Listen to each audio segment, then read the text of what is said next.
Steve Gamache here with another Chef Knives to Go quick look product review, and what we're looking at this time is the Ogata White or Shitogami number 2 Nakiri 165mm knife. This line was marketed under the name Shungo on the Chef Knives to Go site, so they changed the naming of the blade. So same maker, same style of blade, just different name change for the maker's name actually. So the core steel on this line is Shitogami or white paper number 2 high carbon reactive steel from Hitachi. Heat treats approximately 61 Rockwell. That's what they shoot for. These are handmade, so they'll vary just a little bit from knife to knife on dimensions, weights, thicknesses, and maybe a little bit on the heat treat because it's done by hand. But you know, that's artisanal, handmade craftsmanship. So construction is, this is an all reactive blade. There's no stainless on there, just FYI. This is a soft iron, multi-layered Damascus cladding over the top of each side of that white number 2 or hard steel core.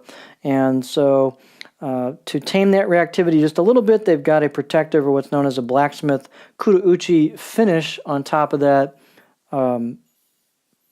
You can see it's got some spare spots in it, but on top of that reactive iron cladding. So again, the knife will patina. The cladding is usually a little more reactive than actually the core steel, but if you start using it, especially if you deal with meats and proteins, you'll get some cool blues and purples and some iridescent colors. So you have to take care of this knife, not let it sit wet, wipe it down, keep it dry. But you'll be rewarded with a cool patina as you can kind of build that over time. So let's take a look at the actual knife characteristics. So it's a fairly thin knife towards the tip, so the weight's pretty low. It's 4.9 ounces and 138 grams, so it's light. The edge length is about 165 on the edge. The overall length about 12.2 inches or 310 millimeters. And then the spine thickness, again, those are going to vary, but this one's about 3.3 millimeters, a little bit in front of the handle over the back of the blade, known as the chin. And then it thins out pretty quick and then holds, I don't know, 2.5-ish or so, all the way to the tip. I shouldn't say the tip, but the end of the blade, because the tip's down here actually. Blade height on this one, I usually take 2 measurements, so it's about 51.25 millimeters at the back, and then about halfway down it's about 52.8, so it kind of gains some height a little bit as you go towards the front of the blade. Again, these will vary a little bit. Handles are really nicely done. They are oval ambidextrous, rosewood with black packawood ferrule, nice fit and finish, very smooth on the handle, and pretty tight install also with some nice glue up on there. So nicely done on the install. Handle circumference about 3 inches or 75 millimeters in circumference, again from the point where I take them, which is where the wood hits the ferrule. So let's take a look at it close up. This had a pretty nice out-of-the-box edge. They put decent edges on these. They're pretty much average to slightly above average. So I'll get them maybe 5, maybe 6.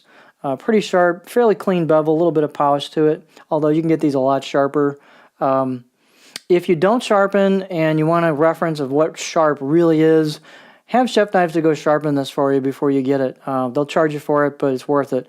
You'll see what a great edge feels like, what edge retention you should get feels like with a good high-quality edge. If you sharpen yourself, even though the edge is decent out of the box, go ahead and put your own edge on it. Really push that steel and see what you can do with it. So this will get really, really, really sharp. So you've got your kurouchi finish. You've got your multi-layered cladding. I haven't used these. These should just have a little bit of kind of starter patina just on how they do them out of the shop. So that's what they look like out of the shop. I've not used this one.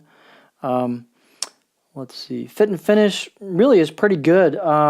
They've got the kurouchi is very matte, but also pretty smooth. There's not a lot of texture there, but it's very, very matte finish. The left side of the blade has hand chiseled kanji, but the finish does kind of clog that up a little bit, so it's there, and you can feel it, but it's hard to see it, so it doesn't pop like on a shinier finished blade. The spine is got the layers showing, so this is a true Sanmai construction, so you can see the core steel and the layers there. The cladding does not cover the spine, so it's kind of cool, but that is reactive as well. You got to keep an eye on that. They've they've cleaned up the spine just enough to make it comfortable, and did a pretty nice job cleaning up the choil into the neck and the back of the blade as well, so it's pretty comfortable out of the box. You've got a nice spot for a finger there for a pinch grip. Balance point, don't think I did that yet. In fact, I know I didn't, so we'll do it up here. Balance point actually is a little further back on this one. That'll vary a little bit. So for me, it's actually slightly behind my pinch grip, so that really means it's light and nimble. The profile we'll get a look at on the board, but it's fairly flat, and then I want you to see how thin these get at the edge. So they grind these in a high-performance grind, so they're really thin at the edge. You've got the curved tip on this, which means you can rock it more easily. You sacrifice a little bit of detail work instead of a pointed tip like on some knives, like let's say the Moritaka, for example. But here's the profile. So it's fairly flat. You got a little bit of belly there, a little bit of belly in the front. Again, every knife's going to be slightly different because they're handmade, so your profile on your sample might not match my profile on this sample, but it'll give you a rough idea. Again, you can rock these real easily because of that curved tip area. So just a nicely crafted knife. They've got nice grinds on them. They've taken some care in the construction, and they're good performers. Really good coarse steel. They are all reactive, just FYI on that. And so interesting line of knives. So this is the Ogata Shirogami, or white number 1 Nakiri 165mm knife.